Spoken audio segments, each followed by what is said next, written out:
Aktar minn 250 atleta lokali ħadu sehem fl-ewwel edizzjoni tan-National Beach Games, organizzata minn Special Olympics Malta fil-Bajja sabiħa f'Birzebbuġa.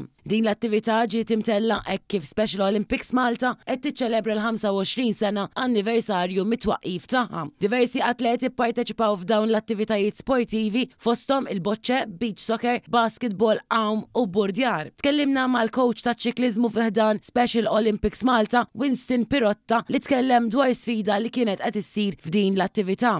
Fl-istent ta' cycling u rowing kif qed taraw qegħdin nagħmlu challenge nippruvaw naqdu 250 km bħala parti mill-ewwel edizzjoni tal-Beach Games ta' Special Olympics. Kif qed taraw kollha kważi bukjati, ġifieri kulħadd qed jaqdef, kulħadd jikkompeti kontra xulxin u beħsibna ġifieri 250 km u anke naqbżuhom. Dan l-ammont inqabes sew tant li b'kollox qatfu 354 km.